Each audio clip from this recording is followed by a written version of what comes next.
5월 29일 월요일 정봉주 품격시대 두 번째 이슈 들어가겠습니다. 황교안 전 총리가 세월호 수사 과정에서 외압을 행사했다는 의혹이 제기됐습니다. 세월호 참사에 대한 진실 규명을 원점부터 다시 해야 하는 이유가 하나 더 생긴 셈인데요. 이 문제와 관련해서 전문가 세 분 모시고 말씀 나눠보도록 하겠습니다. 고재열 시사인 기자 계속 자리하고 계시고요. 최강욱 변호사 자리하셨습니다. 안녕하세요. 예, 이정훈 평론가님 자리하셨습니다. 안녕하세요. 시청자 여러분들께서도 샵5400으로 다양한 의견 보내주시기 바라겠습니다. 자, 고재열 기자님. 네. 오늘 한겨레 신문에 특별 수사팀은 아니고요. 뭐죠? 특별 취재팀에서 정말 역대급 특종을 하나 터뜨렸어요. 예.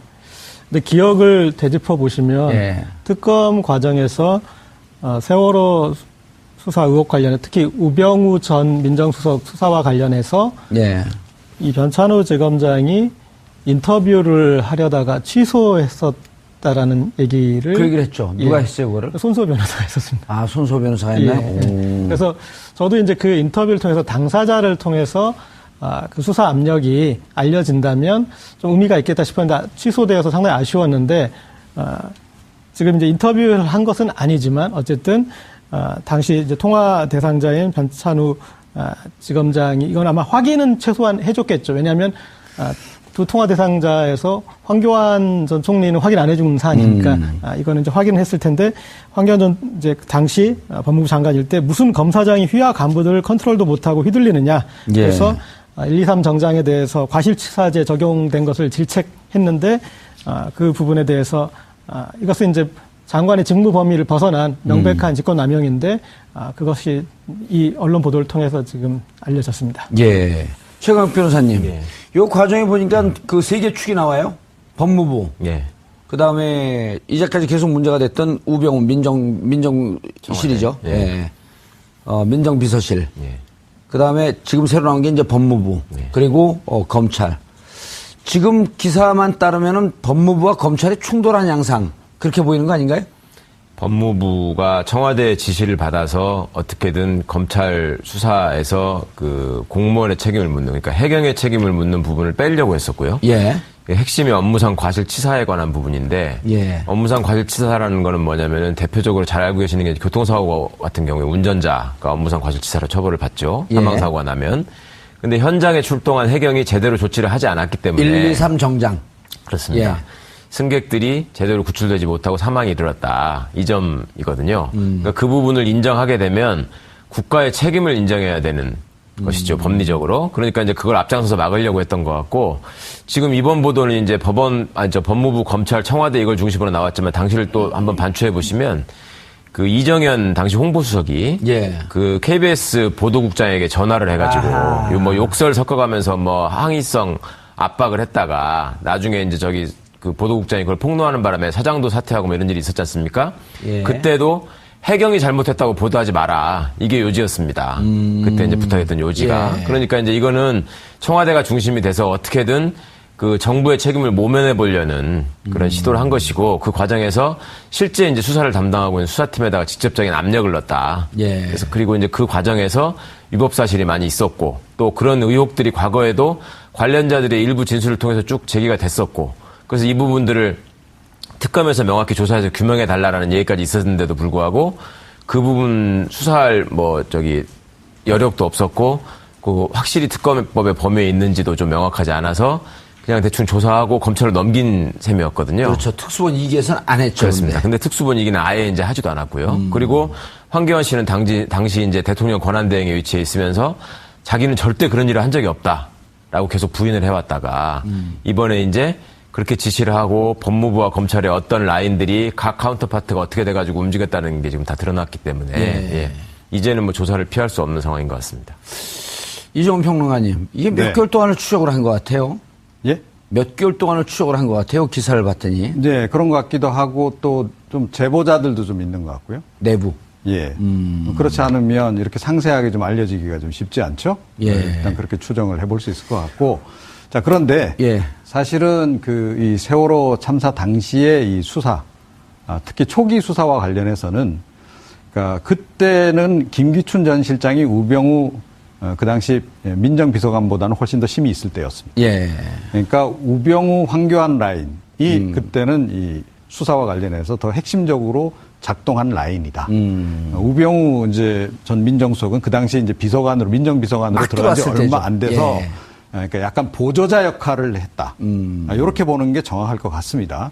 자, 그런데 이게 이제 아시다시피 그 후에 이제 정윤회 감찰문건 사건이 터지면서 정윤회 그 건으로 해서 사실은 이제 그 우병우 민정수석이 확 부상을 하는 거죠. 예. 그러면서 민정수석으로 올라가는 거 아닙니까? 이제 2014년 이제 하반기에는 우병우 전 민정수석이 더 주도권을 행사하는, 그러니까 수사에서도 영향력이 훨씬 더 강한 시기.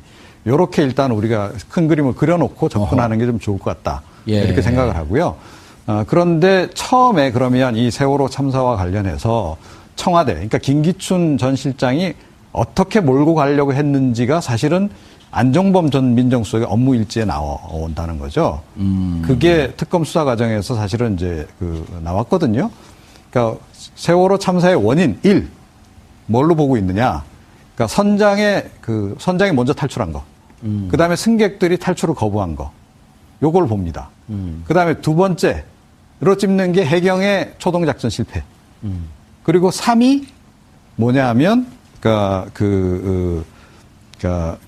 유병헌. 이름이 금방 생각 안 나서. 유병헌 이제 전 그 세모그룹 회장. 그 당시 이제 청해진 해운의 예. 회장이잖아요. 그쪽 일당이 불법 개조한 거다. 그러니까 요렇게 이미 세 가닥으로 접근하려고 벌써 이렇게 작전을 다 짰던 거예요. 안종범 일제 나오나요? 예. 그게 이제 김영한 전 민정수석 이제 그 업무 일제도 부분적으로 나오는데 예. 보니까 확실히 기록은 안종범 전 수석이 거의 4초 수준으로 딱 한 것 같아요.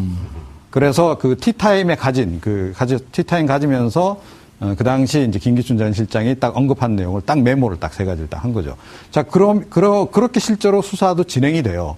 그러니까 기억나실지 모르겠는데 세월호 참사 터지고 나서 곧바로 특별수사본부 만들고 제일 먼저 구속시킨 사람들이 이 선장과 선원들입니다. 그랬었죠. 예. 그 다음에 뭐 어디를 이제 급습하나요?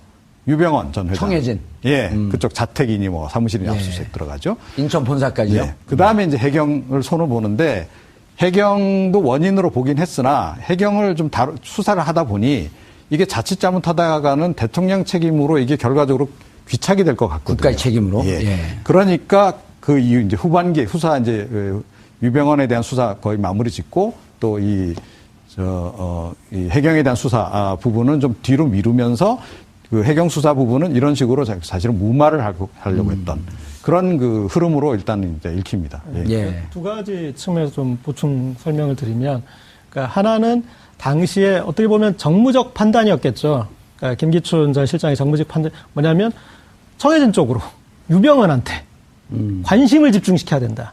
예. 대중의 관심, 그리고 구원파가 어떤 조직이고 그런 쪽으로 이 대중의 관심을 일단은 그쪽으로 집중시켰고 사실은 성공을 했습니다.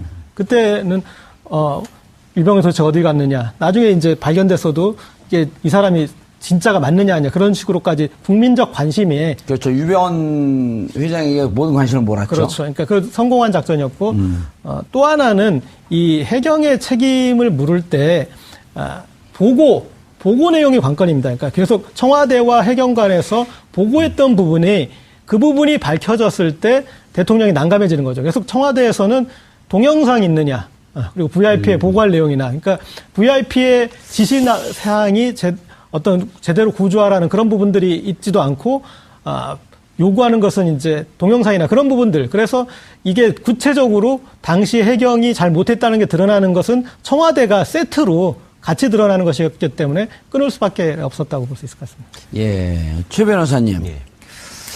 자, 이제 전체적인 그림 속에서 그러면 정부의 책임을 면하려고 하는 과정에서 이제 이런 문제들이 나온 거 아니에요? 예.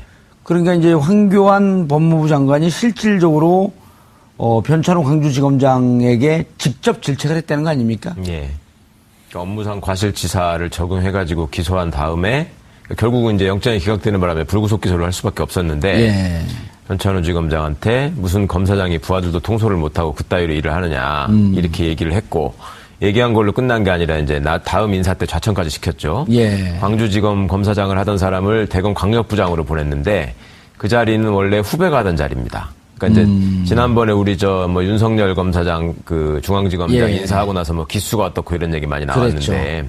당시에 박근혜 정부 때만 해도 이 검찰의 기수를 굉장히 중요시하는 그 기수가 곧 그 상하 관계가 되고 서열이 되는 예. 이거를 뭐 아주 군과학조처럼 지키던 때인데 그 상황에서 그 변찬우 검사장을 대검 광역부장으로 보냈다는 얘기는 나가라는 얘기거든요. 뭐 실제로 변찬우 광역부장이 옷을 벗고 나왔습니다. 아, 임명 그쪽으로 발령되자마자 바로 옷을 벗나요? 조금 있다가 나왔습니다. 예. 예.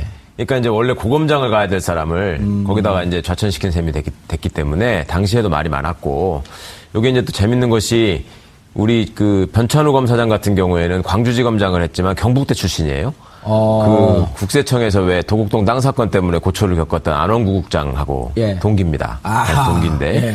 그 안원구 국장님 말씀을 들은 적이 있었는데 그때 하여튼 그렇게 밀려나고 나서 되게 분해했다. 아, 변찬우 지검장이. 변찬우 검사장이. 그리고 중간중간에 이제 뭐 기자회견을 하겠다는 얘기도 일부 있었었고, 뭐 기자들이 접촉을 하면은 얘기를 일부 해주기도 하고, 지금 말하기 곤란하다고도 했었고. 예. 그리고 이제 이번에 이 특종을 한 한겨레 팀이 지난번에 그 돈봉투 회식 사건을 특종한 바로 그 팀이에요. 그러니까 저는 그런 생각이 들더라고요. 이제 내부에서 지난번에 출연했을 때 제가 말씀드리기를 검찰이 이제 개혁도 눈앞에 두고 있지만 예. 신규 인사를 앞에 두고 있기 때문에 윗대를 다 쳐낸다. 예, 내부에서 이제 제보가 있을 예. 것이다라고 말씀을 드렸었는데 예. 뭐 그런 거의 일환으로 과거에 내부에서는 다 알고 있던 얘기들이 이제 권력에 짓눌러서 내지는 자기 출세욕 때문에 얘기를 안 하고 있다가 이제는 다 터져 나오는 거 아닌가. 예. 그리고 당시에 검사들 입장에서도 이 정말 그 심각한 참사를 맞이해서 나름의 역할을 하고 싶어 하지 않았겠습니까? 그래도 사람이라면. 그럼요. 그런 예. 상황에서 책임을 확실히 묻고자 하는데 이게 이제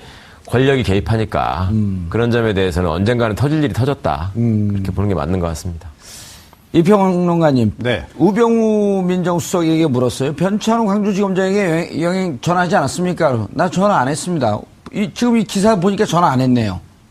직접 전화한 적이 없어요. 아, 그렇죠. 근데 예. 이제 김진모 자기 동기 현재 서울 남부지검장으로 이렇게 나오는데 대검 기획조정부장을 통해서 김진모 자기 동기고 친구를 통해서 변찬우 광주지검장에 연락을 하라고 한 걸 봤더니 그때는 이제 청와대 들어온 지 초임이고 그렇죠. 바로 그거죠. 그러니까 예, 보조 축이면서 어쨌든 예. 직접 전화 안 했네. 우리가 괜한 걸 물어봤네. 그런 셈이죠. 예. 자, 그렇다고 해서 그러면 이제 이 죄가 면해지느냐 그건 아니다라는 예. 거죠. 그러니까 이번에도 이제 그 외압을 행사하는 이 과정들을 보게 되면 초반에는 황교안 그 전 총리가 상당히 중요한 역할을 하죠. 그러니까 김기춘 황교안 라인이 더 힘이 있던 시절에 그랬다가 이제 2014년 11월 달 뭐 이렇게 후반기로 넘어가게 되면 우병우 전 민정수석이 결국 뭐 수사 방해를 구체적으로 하는 거 아닙니까? 예. 그러니까 해경 그 서버 그 이렇게 압수수색하는 거에 대해서 뭐 이렇게 못하게 하고 이제 이런 조치들을 이제 취하는 이런 것들을 보면 확실히 이제 후반부로 가면서 역시 우병우 전 민정수석이 좀 힘이 세졌다라고 하는 것이 여기서도 좀 확인이 좀 예. 이제 되는 거죠. 예. 조금만 제가 보완을 해서 말씀드리자면 예. 지금 그 법무부에서 역할을 한 사람은 검찰국장하고 형사기획과장이에요. 아까 그 C 좀 띄워놓으세요. 왜 얘기할 때 싹 피해 그거를? 검찰 이과장이라고 하는 형사기획과장이 이제 전화를 역할을 담당을 했는데 저거는 자기 내부의 업무 분장으로 따지자면 맞는 거예요. 저거는 예. 형사기획과가 이제 각 수사 통계도 내고 수사 지휘도 하고 뭐 이런 자, 그 부서니까. 황교안 장관의 지시를 받아서 김주현 예, 검찰국장, 그다음 김주현 밑에 이선욱 형사 기획과장. 기획과장 예. 이 지시를 받고 이제 검찰 쪽에다 막 얘기를 넣네요. 그렇죠. 그런데 지금 대검을 보시면 예. 두 사람이 나옵니다. 조은석 형사부장하고 예. 김진모 기획조정부장이 나오잖아요. 예. 이거는 업무가 지금 복잡해서 두 사람이 해야 되는 게 아니고요. 원래 형사부장 업무입니다. 아, 조은석 부장의 업무죠. 예. 조은석, 김진모 두 사람은 다 검사장급이고 우병우 씨하고 같은 연수원 19기거든요. 그런데 조은석 형사부장은 고대 출신이고 아하. 김진모 형사부장은 서울대 동기예요, 둘이. 예. 그다음에 김진모 부장이 저 변찬우 검사장하고 과거에 평검사 시절에 법무부에서 같이 근무를 했습니다. 누가요? 김진모. 아하. 김진모 예. 기획조정부장이. 그러니까 우병우 입장에서는 자기 친구한테 얘기하는 게 더 편한 것이고. 변창로가 선배죠, 근데. 그렇죠. 기수로 선배입니다. 예. 변찬우 검사장이 선배인데 과거에 이제 근무연이 김진모, 변찬우 둘이가 있었기 때문에 김진모 부장이 변찬우 저 검사장한테 전화를 해서 아, 형 왜 그래? 예. 청와대 뜻이 이런데 병우가 이렇게 얘기하는데 그만 그 선에서 물러나는 게 좋겠어. 이렇게 얘기하기 편한 입장이거든요. 그러니까 찾았네요. 그러니까 우병우가 또 저 라인을. 그렇죠. 그러니까 저것이 단순히 그냥 뭐 검사장급이고 같은 동기고 이러니까 할 수 있는 거 아니냐를 떠나서 지금 공적인 업무를 사적인 인연을 통해서 지금 해결해 보려고 했단 말입니다. 예. 이런 점들이 지금 검찰이 갖고 있는 적폐라는 것이 어떻게 좀 정리돼야 할 것인가도 이번에 좀 함께. 그런데 저기서 이제 조은석 형사부장은 지금 뭐 제가 지금 본 바로는 그러니까 약간 좀 비협조적으로 했던 거 아닌가요? 그래서 뭐 언성이 좀 오가고 뭐 이제 고성이 좀 오가고 뭐 이렇다는 얘기도 좀 나오고. 김주현 이제 검찰국장하고 이제 좀 견해가 틀렸다고 하는 건데. 자, 이제 그러니까 사실은 이제 그 우회로를 찾은 격이 아닌가. 그렇게 보는 게 정확하지 않나. 그러니까 그림이 다 똑같이 표현되다 저기서 보니까 이제 다 공범으로 이렇게 보이죠. 전체적으로 보면 김진태 검찰총장은 그때 당시에도 무슨 소문이 있었냐면 검찰 내에 힘이 없고 허공에 그냥 떠 있다 사상 누각처럼. 그리고 그 밑에 실질적으로 아까 말씀하셨던 비서실장이 검찰 쪽에 직접 라인을 대고 있다. 이런 얘기들이 돌고 있을 때거든요. 그러니까 지난번에 안태근 검찰국장 얘기할 때도 우리가 얘기를 했지 않습니까? 검찰국장만 딱 통하면 사실은 그러니까 이 대검찰청 검찰총장이니 이런 거 경유 안 하더라도 다 통제가 가능하다라고 말씀드린 적이 그렇죠. 있는데 이제 저 때는 황교안 전 총리도 사실은 이때 보면 바로 이 검찰국장한테 그냥 이렇게 지시를 내려서 바로 일을 추진하잖아요. 자, 그걸 보면 이제 검찰총장은 옆으로 약간 제껴놓고 일을 이렇게 진행을 해버린 거죠. 저 때는 이제 김주현 검찰국장이었고 이듬해 이제 안태근 검찰국장이 이제 들어오는 그 구도가 되는 건데 그럼 이걸 보면 지금 아까 우리 그 그래프를 보면 법무부 장관 그다음 검찰, 그다음에 청와대. 그러니까 법무장관 뒤에는 비서실장이 있었고 청와대에서도 이제 신진으로 들어온 신참 우병우가 여기서 공을 좀 세우려고 자기 친구 김준모한테 연락을 해서 저 변찬호 저 선배한테 연락해라. 라고 하면서 어쨌든 이 사건을 덮으려고 총력전을 펼친 거네요. 이게 이제 검사 출신들이 저지른 불법이라는 데 심각성이 있습니다. 지금 무슨 검사들이 그 검찰 개혁 얘기가 나올 때마다 검찰의 독립성을 항상 정치 권력이 침해해 왔기 때문에 문제지 우리 스스로는 문제가 없다. 이런 식의 논리를 내세우거든요. 저 보십시오. 지금 검찰청법에 의해서 검사로 임명된 사람들이 기본적으로 알아야 되는 게 뭐냐면 구체적인 수사 지휘는 법무부 장관이 검찰총장한테만 할 수 있다. 법무부 장관이 검찰총장한테만. 총장에게만. 법무부 외청으로 돼 있는 거 아니에요? 그렇습니다. 그리고 일반적으로 법무부 장관이 수사 하나하나에 관여해가지고 지시할 수는 없다라고 하는 것이 형사소송법의 기본입니다, 기본. 그러니까 대학교 2학년 때 형사소송법 책을 처음 보자마자 배우는 기본 중에 기본인데, 그거를 지금 검찰총장이 저 사건에 있어서 뭐랄까 법무부의 지시에 대해서 탐탁치 않게 생각한다는 이유만으로 정식 라인인 검찰총장은 제껴버리고 자기들끼리 밑에서 아름아름으로 해가지고 이렇게 일을 하지 않습니까? 그 범법 행위를 한 거네요, 그러면. 그럼요. 알고도 이건 불법을 한 거기 때문에 고의적인 행위입니다, 저거는. 그러니까 아주 죄질로 따지면 나쁜 거죠. 그러니까 지금 법의 규정이 지금 어떻게 보면 그 권력자의 직권남용에 대해서 별로 예상을 하지 못했고, 내지는 권력자가 일반 시민들을 통제하는 법률의 형태로 형법이 만들어져 있다 보니까 직권남용이나 이런 것들이 형량이 많지 않아서 그런데, 저 행위가 이루어지는 과정을 보면 국가가 기본적으로 왜 존재하고 헌법과 형사소송법에서 검사들의 역할이 무엇이고 그다음에 정치 권력과 국가 권력이 어떤 식으로 서로 상호 견제하면서 행사돼야 하는 건지에 대한 거를 기본으로 완전히 다 무너뜨려 버린 일이거든요. 그러고 나서 실제로 이제 특별수사본부를 꾸려가지고 당시 광주지검장이 본부장이었단 말입니다. 그 사람을 좌천시켜가면서까지 끝끝내 자신들의 의사를 관철시켜가는 모습. 정말 심각한 거죠. 근데 조금 전에 이제 그 차트에서요. 사실은 숨겨진 인물이 굉장히 중요한 인물이 지금 빠져 있어요. 그 차트 또 띄워봐요. 그러니까 김기춘 전 실장이 빠져 있는 거죠. 사실 김기춘 실장이 저 더 위에서 황교안 한쪽으로는 황교안 그 당시 이제 법무부 장관과 그러니까 이 우병우 전 그 당시 민정비서관 위에 김영한 전 수석 이 라인으로 양쪽으로 지시를 내린 거죠. 그래서 사실은 그 저 위에 지금 김기춘 전 실장이 표현이 돼 있어야 사실은 좀 정하지 않나. 그리고 이 전체적인 그림은 그러니까 오히려 황교안 그 당시 법무부 장관은 실행자였고 그러네요. 오히려 그 기획자는 그 김기춘 전 실장이었을 가능성이 높다. 그게 그러니까 누군가가 국가 책임이라고 하는 것을 좀 벗어나게끔 먼저 그림을 그린 자가 있을 거 아니에요. 그러니까 그게 바로 제가 아까 말씀드렸듯이 안종범 전 수석이 그 김기춘 전 실장과 함께 참가한 그 티타임에 적은 그 깨알같이 적은 메모지. 거기에 딱 보면 김기춘 전 실장의 생각이 딱 담겨 있다라는 거죠. 확인이 된다는 거죠. 안종범 수첩 전문가 아니세요? 있어요, 없어요? 그거 찾았어요, 못 찾았어요? 아니, 일단 저 도표에서 하나 조그만 건데. 왜 저는 도표를 자꾸만 저걸 치워버려. 도표 좀 띄우라 그래도 잘 그려놓고 도표 올리세요. 네. 도표에서 보면은 예. 우병우 전 수석에서 빨간 화살표로 윤대진 광주지검 형사 2부장으로 가 있습니다. 내려가요. 직접 내려가요, 저거는. 직접 내려가죠. 여기는 제가 이제 이때 우리 저기 프로그램 할 때 그때 검색해가지고 하지 않았습니까? 이용호 특검 때 같이 했습니다. 우병우 전 수석하고. 아, 맞아요. 그때 과장으로 같이 있었죠. 그래서 같이 직접 인연이 있기 때문에 아마 직접 연락을 한 걸로 보이고요. 예, 그리고 나서 우병 이후에 변찬우 저분은 바로 이제 그 좌천호에서 옷을 벗는데 그다음에 차장검사도 윤대진은 어디 지청장으로 갔다가 그렇게 심하게 좌천이 안 되는 부산지검 지금 차장검사 부산 지금 2차장 검사죠. 네, 있고 그다음에 그 중간에 있는 차장검사도 이제 좌천이 됐었죠. 예. 네, 그래서 그다음에 이제 저 도표에 지금 특수본에서 조사를 안 받은 조은석 전 형사부장하고 그리고 김진모 전 기획조정부장 이제 대검 이 두 분이 있는데 특히 이제 조은석 형사부장은 당시에 이런 그 압력에 대해서 조금 반발했다라는 부분들이 드러나지 않았습니까? 세게 요거는 반발 안 했대요. 조금 했대요.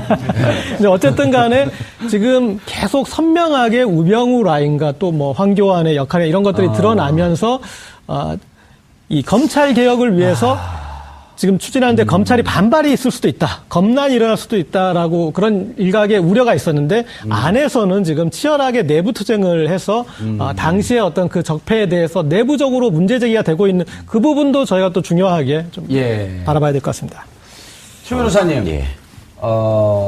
자, 책임자 처벌 넘어가기 전에 우리 뭐 이제 댓글은 벌써 이제 책임자 처벌이 올라오는데 우리 시청자분들이 좀 급해요. 빨리 처벌을 해주길 원하는데 자, 일단 그 이후에 좌천시키는 과정. 네. 이게 무슨 그 조폭들이 보복하듯이 쫓아가면서 좌천을 시키잖아요. 찍어내기로 했습니다. 그러니까 지금 광주 검사장 변찬우 검사장한테 모욕적인 좌천성 인사를 해가지고 나갈 수밖에 없게 아래 만든 급수가 것도 가는 있고. 대로. 그렇습니다. 당시에 광주지검 차장검사에 이두식 검사라는 사람이 있었는데 예. 여기가 검찰의 요직을 다 거쳤던 나름 총망받는 검사였습니다. 이두식 차장. 예. 여기도 옷을 벗게 만들었습니다. 근데 반면에 저렇게 이제 제대로 수사하는 거를 못하게 방해하는 역할을 한 사람들, 예. 법 적용하는 거를 못하게 한 사람들, 우병우 민정비서관 나중에 민정수석이 되죠? 예. 황교안 씨 법무부 장관으로 지금 수사에 개입하고 방해한 게 저것만 있는 게 아닙니다. 다들 알고 계시는 국정원 댓글 사건에서도 예. 거기다가 선거법 적용하지 말라고 계속 압력을 넣었던 사람 아닙니까? 그렇죠. 그래갖고 예. 최동욱 총장하고 부딪힌 거 아니에요. 그렇습니다. 예. 그렇게 검찰총장 쫓아내고 그러고 나서 그러니까 본인이 말하자면 그 윗분의 뜻을 받들어 예. 뭐 김기춘 씨를 통했든지 아니면 박근혜 씨한테 직접 받았든지 그렇게 해서 충성을 다한 대가로 밑에서 제대로 일하고자 했던 사람들은 전부 다 옷을 벗기거나 좌천시켜서 다 날려보내고 그렇죠? 그다음에 본인은 그다음에 국무총리 대통령 권한 대행으로 계속 승승장구하고 예. 우병우 씨 역시 마찬가지로 계속 승진하고 자 이런 모습을 검찰에다가 또 계속 보여줬단 말입니다. 말을 잘 듣지 않으면 너희들도 저렇게 날라가고. 된다. 네. 말을 잘 들으면 나처럼 된다. 아하. 이렇게 해서 검찰을 장악하려고 한 것이고 또 검찰을 권력의 개로 만들어서 통제하고 이용한 것이죠. 그러니까 이 부분은 새 정부가 얘기하고 있는 검찰 개혁을 위해서는 반드시 진상이 규명돼야 하고 저기 전화를 받았던 윤대진 형사 2부장 이 사람이 이제 여러 특검에서도 진술을 하고 또 그 전에 국회 특조위가 있기 전에도 예. 나한테 전화했었다. 응? 그다음에 서버 압수수색 하지 말라고 했었다. 그리고 압수수색 그것 때문에 지연됐다라는 부분을 확인해 줬었거든요. 그렇죠. 예. 그러니까 이런 부분들을 보면 아니, 그러니까 압수수색하러 갔는데 서버 압수수색하지 말라 그래서 그 다음날 영장을 다시 갖고 네. 들어와서 그때는 압수수색은 긴급성, 신속성 아니에요. 그렇습니다. 그때 네. 이미 깡통만 남았을 거 아니에요? 그렇죠. 그 해경의 서버라고 하는 것이 해경이 그때 당시에 무슨 조치를 하고 뭘 했느냐를 밝히기 위해서는 굉장히 중요한 증거물인데 예. 그거를 왜 굳이 못하게 했을까를 한번 생각해 보자는 거죠. 그거는 이유가 가장 큰 이유는 그거예요. 해경 서버를 뒤지다 보면 청와대와의 교신 내용과 기록이 나올 것이고 그것이 검찰에서 소위 말하면 수사 기록에 첨부되면 그거는 재판을 통해서 청와대의 잘못이 다 밝혀진다. 이런 걱정을 한 거죠. 알겠습니다. 이종원 평론가님. 네. 야, 저걸 쫓아가면서 이렇게 다 좌천시키는 거, 그거 어떻게 생각하세요? 저건 딱 우병우 스타일 아닌가요? 우리가 봤듯이. 그러니까 저 때는 우병우 전 수석이 상당히 이제 심의를 받기 시작하던 그렇죠. 시기였다라고 봐야 됩니다. 그 이듬해 2015년 5월, 네. 4월인가 5월에 민정수석이 되고, 네. 안택은 검찰국장을 시키고 이제 안태근 검찰국장 인사권을 쥐고 있으니까. 네, 그렇습니다. 그러니까 그 과정들을 보면, 그러니까 이 인사보복 부분에서는 황교안 주연이 전 우병우일 총리보다는 것이다. 오히려 우병우 전 민정수석이 주도적 역할. 그래서 자기 라인으로 싹 바꾸면서 보복할 건 보복도 하고 예. 했을 가능성이 더 높지 않을까 이런 추정을 좀 해봅니다. 추정이 아니라 추정이 팩트를 그렇다던가요? 어디서 들은 것 같은데요. 예? 그 슬쩍 추정이라고 그거 둘러대는 것 같은데. 뭐 여러분들 다 보셨지 않습니까? 우병우 라인이 어떻게 포진되는지 그 이후에. 예. 좌천에서의 애프터 서비스가 상당히 인상적이었는데.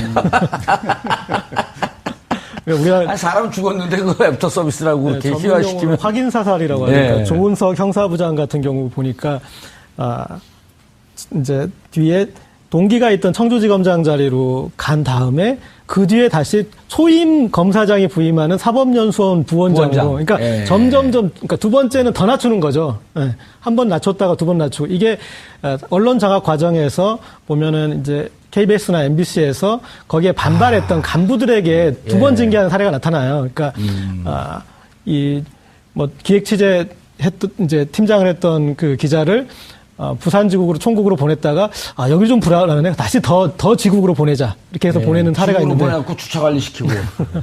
이제 이런 사례에서 보니까 이 조은석 형사부장에 대해서는 이제 두 번에 걸쳐서 인사 불이익을 준 부분이 결국 인상적입니다. 조은석 형사부장이 옷을 봤나요? 아닙니다. 그러니까 이거는 조금 제가 알고 있는 거하고 약간 다른데 예. 조은석 형사부장은 그 다음에 청주지검장을 갑니다. 예, 그러고 나서 청주지검장이요? 사법연수원 부원장을 가는데요. 그 전에 청주지검에서 했던 사건이 좀 무리하게 잘못된 게 있었습니다. 그래서 이제 검찰 내부에서는 그런 문책성도 좀 포함되어 있다 이렇게 생각을 하는데 또 일각에서 볼 때는 저 조은석 검사장이 또 호남 출신이거든요. 그러니까 이제 이런저런 것들을 복합적으로 생각하다 보면 또 물먹인 거 아니냐 이런 견해가 나올 수도 있겠습니다. 그런데 하여튼 저 부분은 그렇고요. 아까 제가 말씀드리다가 하나 지금 빼먹은 게 생각나서 그러는데 우병우 민정비서관이 당시에 김진모 검사장한테 대검 기획조정부장한테 예. 연락을 했다 그랬잖아요. 예. 그게 이제 대학 동기이고 연수원 동기이고 또 그렇기도 하지만 아주 뭐 친구라고 그러더라고요. 예, 저 김진모 씨가 이명박 정권에서 또 민정비서관을 했었어요. 이명박 청와대에서. 네, 그때 이제 그 총리실 민간인 사찰 사건에 나중에 뭐 디가우징을 해서 뭐 증거를 없애고 이런 거 하지 않습니까? 예. 그때 컨트롤 타워였거든요. 그러니까 민정비서관은 뭘 하는 건지 얘기하기가 둘이 서로 편한 거야. 예. 청와대의 잘못을 덮으려면. 예, 민정비서관, 그러니까 우병우는 박근혜 정부 시절에 민정비서관. 김진모가. 김진모는 이제 이전에 MB 정부 시절에 민정비서관 하니까 민정비서관에 대해서 미리 김진모가 우병우에게 미리 그 원포인트 레슨을 해줬을 가능성이 있네요. 그러니까 둘이는 서로 한마디만 해도 지금 상황에서 뭘 해야 되는 건지 아는 거죠. 그러니까 이제 우병우 씨 입장에서는 편한 거죠. 그런저런 얘기를 하기가. 거기다가 김진모 검사장은 변찬우 검사장하고 또 개인적인 근무연도 있고 하니까 야, 네가 좀 얘기해가지고 저기 말 좀 듣게 해봐. 이런 거였겠죠. 지금 윤대진 광주지검 형사부장, 지금 부산지검 2차장 검사로 있는데 이분은 지금 그 부산지검 차장검사면 완전 계속 좌천의 길을 걸어가는 건 아니지 않나요? 아닙니다. 거기는 이제 윤대진 검사는 소위 기자들 분들이 얘기하시기를 대윤 소윤 해가지고 과거에 이제 중수부와 서울주검 특수부를 거치면서 윤석열 검사가 대윤, 윤대진 검사가 소윤, 이래가지고 뭐 둘이 같이 다닌다. 같이 하면서 중요한 수사를 많이 한다. 이렇게 이제 지목받았던 분인데, 저기도 이제 그 학교로는 우병우보다 1년 선배예요. 윤대진 검사가. 그런데 연수원 기수가 6기수 차이가 나요. 시험이 늦게 돼가지고. 그럼 여기 24기인가요? 25기. 25기? 예. 그렇다 보니 이제 과거에 중수부에서 같이 근무할 적에 근무원으로 얘기를 할 수 있는 상대라고 생각했겠지만, 그 윤대진 검사 입장에서는 저거를 그대로 수용해서 따르기에는 자기는 일선 현장의 형사부장으로서 그거를 그대로 수용할 수가 없었던 측면이 있을 겁니다. 그러니까 그 윤석열 검사가 과거에 국정원 댓글 사건 수사를 하면서 국정원 직원들 빨리 돌려보내 이런 지시를 거부했지 않습니까? 그러니까 이제 마찬가지거든요. 윤대진 검사한테도 해경하지 마 이렇게 한 건데 그 다음 나가서 다음 나가서 또 받아갖고 또 한 거 아니에요? 그러니까 윤대진 검사는 실질적으로 우병우 검사의 한 6년 선배네요? 아니 대학은 1년 선배고 검찰로는 6년 후배고. 우병우하고? 야, 그럼 이분은 과거에 우병우하고 무슨 그 이용호 특검 때 같이 근무했었다라고 할지라도 어쨌든 결은 다른 분이네요. 그렇죠. 이제 결과적으로 당시에는 그 이 압수수색의 어떤 시급을 다투는 사안이었기 때문에 거기에서 이렇게 그런 우 전 수석의 우 전 비서관의 말을 따르지 않은 것으로 봐서는 결을 다르게 봐줄 수가 있는 거죠, 충분히. 야, 그럼 이종훈 평론가님. 그 해경 수사 부분은요. 그러니까 예. 청와대가 첫 방침하고 이후 방침이 약간 좀 바뀐 것 같아요. 그래요? 그러니까 앞서 말씀드린 대로 처음에는 그러니까 해경도 굉장히 책임이 있다. 해경 쪽에 일단은 그래서 수사도 진행을 하고 했던 그렇죠. 거예요. 자, 그런데 이게 자칫 잘못하면 이제 국가 청와대 책임으로 또 박근혜 전 대통령의 책임이 이제 불똥이 튈 가능성이 높아지니까 예. 그 부분만 차단을 하려고 이제 시도를 한 거죠. 이제 그런 과정에서 이런 이제 외압들이 이제 발생하는 것이고 시점상으로도 보더라도 예. 이게 이제 2014년 거의 이제 후반기 접어들어서 일이잖아요. 그러니까 예. 처음에 그러니까 여름 내내는 사실은 뭐 그 관심을 끌었던 게 유병헌 회장 그 건이잖아요. 맞습니다. 예, 그러다가 그 건이 어느 정도 정리가 사망으로 뭐 어찌됐건 뭐 확인이 되고. 그러면서 물밑으로는 자, 이 싸움이 계속 벌어지고 그렇게 있었던 거네요. 되고 나니까 이제 국민적 관심도 이제는 해경 쪽으로 자연히 해경 예. 수사 쪽으로 도는 거죠.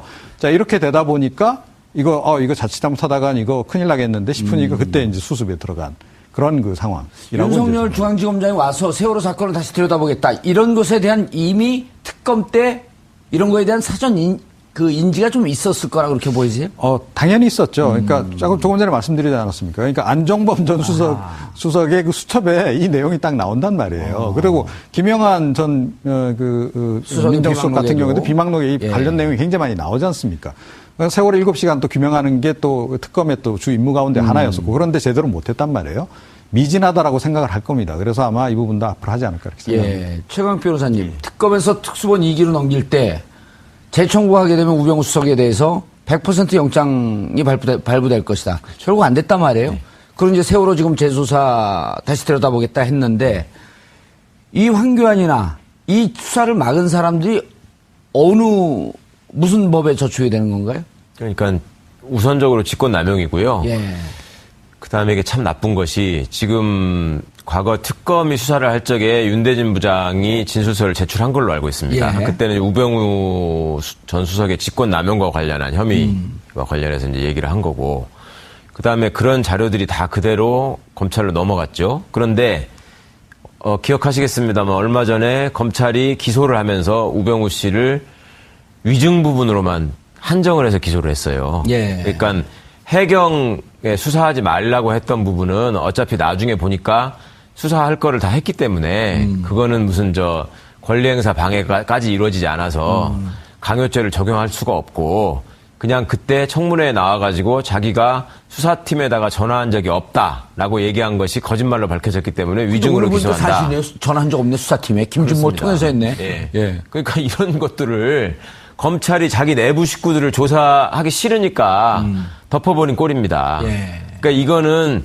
직무유기와 직권남용의 점을 들어서 다시 한번 밝혀야 될 지점이 되고요. 그다음에 검찰이 앞으로 제대로 거듭나기 위해서라도 예. 지금 검찰청법에 정해진 절차나 수사지휘의 형식이나 이런 것들이 왜 이렇게 다 형해화돼 버렸는지 그리고 그런 것들이 다 형해화된 상태에서 지시를 받은 그 아래 국장급이나 뭐 과장급의 참모들이 그렇게 움직이면 안 된다는 거 아는 사람들이 왜 저런 짓을 다 했는지 뻔히 알면서 예. 그 뭘 믿고 저렇게 했는지 이유는 하나입니다. 권력이 시키는 일이고 권력이 좋아하는 일이고 권력의 눈치를 봐야지 자기가 출세하니까 저렇게 한 거 아닙니까? 그러니까 저렇게 하기 위해서는 어떤 제도 개선이 이루어져야 되겠는지에 대해서도 국민들께서도 함께 생각해 보셔야 될 것 같고 검사들도 정말 깊이 반성해야 될 일이라고 알겠습니다. 이종훈 평론가 짧게. 그러니까 우병우 수사농단 관련한 국정조사를 제대로 해야 될 것 같아요. 그러니까 앞서 말씀드린 두달 대로 전쯤에 주장한 건데. 예, 앞서 말씀드린 바와 마찬가지로 이 인사 보복에는 우병우 전 수석이 개입했을 적극 했을 가능성도 굉장히 있고 예. 그다음에 정의나 감찰 문건 부분도 지금 다시 조사를 좀 해야 되는 거 아닙니까? 거기도 이렇게 또 우병우가 보면 나타나네. 그렇죠. 우병우 전 수석의 부상하는 그 과정 전체가 이거하고 다 연관이 있어요. 세월호 참사부터 시작해서. 그렇기 때문에 우병우 전 민정수석에 대한 국정조사를 실시를 해야 이게 좀 답이 보일 거다. 이렇게 수사 방해에 대한 국정조사를 하자. 그렇죠. 알겠습니다. 듣던 중 제일 반가운 소리네요. 네. 세월호 참사를 수사하던 광주지검 소속 검사들에 대해 외압을 행사한 것은 우병우 전 수석만의 일이 아니었습니다. 황교안 법무부 장관도 이 수사 방해에 적극 나섰다는 언론 보도가 나왔습니다. 우리 귀를 의심케 하는 내용입니다. 이들이 국가 권력을 사유화해서 온갖 범죄 행위를 저지른 정황은 국정농단 사건을 조사하는 과정에서 모두 나온 것 같지만 사실은 표면적인 것에 불과했던 것 같습니다. 특히 세월호 참사가 나고 3주기가 지났지만 아직도 그날의 진실이 가려져 한 발도 앞으로 나가지 못하고 있는 것은 국가 권력을 장악했던 대통령, 그리고 청와대 비서실, 법무부 등 때문이었던 것 같습니다. 이 정도면 국가의 탈을 썼던 극악무도한 범죄 집단이라고 해도 과언이 아닐 것 같습니다. 이들을 철저하게 수사해야 합니다. 도둑을 잡고 범죄자를 잡는 것은 적폐청산이 아닙니다. 그냥 법을 위반한 범죄자를 처벌하는 것에 불과한 것입니다. 이런 범죄 혐의자를 수사하지 않는다면 국가의 존재는 의미가 없을 것입니다. 아울러 대통령 탄핵 이후 하루 5천만 원씩 무려 35억 원의 특수활동비를 탕진한 것에 대해서도 철저히 수사해서 이 당사자들을 처벌하기를 촉구합니다. 법의 엄격함, 범죄를 저지르면 반드시 감옥에 간다는 너무도 간단한 진실의 힘을 보여주시길 문재인 정부에게 바라겠습니다. 5월 29일 월요일 정봉주의 품격시대 마치겠습니다. 감사합니다. 저래 충돌한 양상 그렇게 보이는 거 아닌가요? 법무부가 청와대 지시를 받아서 어떻게든 검찰 수사에서 그 공무원의 책임을 묻는, 그러니까 해경의 책임을 묻는 부분을 빼려고 했었고요. 예. 핵심이 업무상 과실치사에 관한 부분인데, 예. 업무상 과실치사라는 거는 뭐냐면은 대표적으로 잘 알고 계시는 게 교통사고 같은 경우에 운전자가 업무상 과실치사로 처벌을 받죠. 예. 사망사고가 나면. 근데 현장에 출동한 해경이 제대로 조치를 하지 않았기 때문에. 1, 2, 3 정장. 그렇습니다. 예. 승객들이 제대로 구출되지 못하고 사망이 이르렀다. 이 점이거든요. 그러니까 그 부분을 인정하게 되면 국가의 책임을 인정해야 되는 것이죠. 법리적으로. 그러니까 이제 그걸 앞장서서 막으려고 했던 것 같고, 지금 이번 보도는 이제 법무부, 검찰, 청와대 이걸 중심으로 나왔지만 당시를 또 한번 반추해 보시면 그 이정현 당시 홍보수석이 예. 그 KBS 보도국장에게 전화를 해가지고 뭐 욕설 섞어가면서 뭐 항의성 압박을 했다가 나중에 이제 그 보도국장이 그걸 폭로하는 바람에 사장도 사퇴하고 뭐 이런 일이 있었지 않습니까? 예. 그때도 해경이 잘못했다고 보도하지 마라. 이게 요지였습니다. 그때 이제 부탁했던 요지가. 예. 그러니까 이제 이거는 청와대가 중심이 돼서 어떻게든 그 정부의 책임을 모면해 보려는 그런 시도를 한 것이고, 그 과정에서 실제 이제 수사를 담당하고 있는 수사팀에다가 직접적인 압력을 넣었다. 예. 그래서 그리고 이제 그 과정에서 위법 사실이 많이 있었고, 또 그런 의혹들이 과거에도 관련자들의 일부 진술을 통해서 쭉 제기가 됐었고, 그래서 이 부분들을 특검에서 명확히 조사해서 규명해 달라라는 얘기까지 있었는데도 불구하고 그 부분 수사할 여력도 없었고, 그 확실히 특검법의 범위에 있는지도 좀 명확하지 않아서 그냥 대충 조사하고 검찰로 넘긴 셈이었거든요. 그렇죠. 특수본 2기에서는 안 했죠. 그렇습니다. 근데 특수본 2기는 아예 이제 하지도 않았고요. 그리고 황교안 씨는 당시 이제 대통령 권한대행에 위치해 있으면서 자기는 절대 그런 일을 한 적이 없다라고 계속 부인을 해왔다가 이번에 이제 그렇게 지시를 하고 법무부와 검찰의 어떤 라인들이 각 카운터파트가 어떻게 돼가지고 움직였다는 게 지금 다 드러났기 때문에 예. 이제는 뭐 조사를 피할 수 없는 상황인 것 같습니다. 이종훈 평론가님, 이게 몇 개월 동안을 추적을 한 것 같아요? 예? 몇 개월 동안을 추적을 한 것 같아요? 기사를 봤더니. 네, 그런 것 같기도 하고 또 좀 제보자들도 좀 있는 것 같고요. 내부. 예. 그렇지 않으면 이렇게 상세하게. 으로 변찬호 광주지검장에게 직접 질책을 했다는 거 아닙니까? 예. 그러니까 업무상 과실치사를 적용해가지고 기소한 다음에 결국은 이제 영장이 기각되는 바람에 불구속 기소를 할 수밖에 없었는데 예. 변찬호 지검장한테 무슨 검사장이 부하들도 통솔을 못하고 그따위로 일을 하느냐 이렇게 얘기를 했고, 얘기한 걸로 끝난 게 아니라 이제 다음 인사 때 좌천까지 시켰죠. 예. 광주지검 검사장을 하던 사람을 대검 광역부장으로 보냈는데 그 자리는 원래 후배가 하던 자리입니다. 그러니까 이제 지난번에 우리 윤석열 검사장 그 중앙지검장 예. 인사하고 나서 뭐 기수가 어떻고 이런 얘기 많이 나왔는데 그랬죠. 당시에 박근혜 정부 때만 해도 이 검찰의 기수를 굉장히 중요시하는 그 기수가 곧 그 상하 관계가 되고 서열이 되는 예. 이거를 뭐 아주 군과학조처럼 지키던 때인데, 그 상황에서 그 변찬우 검사장을 대검 광역부장으로 보냈다는 얘기는 나가라는 얘기거든요. 뭐 실제로 변찬우 광역부장이 옷을 벗고 나왔습니다. 아, 임명 그쪽으로 발령되자마자 바로 옷을 벗나요? 조금 있다가 나왔습니다. 예. 예. 그러니까 이제 원래 고검장을 가야 될 사람을 거기다가 이제 좌천시킨 셈이 됐기 때문에 당시에도 말이 많았고, 요게 이제 또 재밌는 것이 우리 그 변찬우 검사장 같은 경우에는 광주지검장을 했지만 경북대 출신이에요. 그 국세청에서 왜 도곡동 땅 사건 때문에 고초를 겪었던 안원구 국장하고 예. 동기입니다. 아하. 네, 동기인데 예. 그 안원구 국장님 말씀을 들은 적이 있었는데 그때 하여튼 그렇게 밀려나고 나서 되게 분해했다. 변찬호 지검장이. 변찬호 검사장이. 그리고 중간중간에 이제 뭐 기자회견을 하겠다는 얘기도 일부 있었었고, 뭐 기자들이 접촉을 하면은 얘기를 일부 해주기도 하고, 지금 말하기 곤란하다고도 했었고. 예. 그리고 이제 이번에 이 특종을 한 한겨레 팀이 지난번에 그 돈봉투 회식 사건을 특종한 바로 그 팀이에요. 그러니까 저는 그런 생각이 들더라고요. 이제 내부에서 지난번에 출연했을 때 제가 말씀드리기를 검찰이 이제 개혁도 눈앞에 두고 있지만 예. 신규 인사를 앞에 두고 있기 때문에 윗대를 다 쳐낸다. 예, 내부에서 이제 제보가 있을 예. 것이다라고 말씀을 드렸었는데 예. 뭐 그런 거의 일환으로 과거에 내부에서는 다 알고 있던 얘기들이 이제 권력에 짓눌러서 내지는 자기 출세욕 때문에 얘기를 안 하고 있다가 이제는 다 터져 나오는 거 아닌가. 예. 그리고 당시에 검사들 입장에서도 이 정말 그 심각한 참사를 맞이해서 나름의 역할을 하고 싶어 하지 않았겠습니까? 그래도 사람이라면. 그럼요. 그런 예. 상황에서 책임을 확실히 묻고자 하는데 이게 이제 5월 29일 월요일 정봉주 품격시대 두 번째 이슈 들어가겠습니다. 황교안 전 총리가 세월호 수사 과정에서 외압을 행사했다는 의혹이 제기됐습니다. 세월호 참사에 대한 진실 규명을 원점부터 다시 해야 하는 이유가 하나 더 생긴 셈인데요. 이 문제와 관련해서 전문가 세 분 모시고 말씀 나눠보도록 하겠습니다. 고재열 시사인 기자 계속 자리하고 계시고요.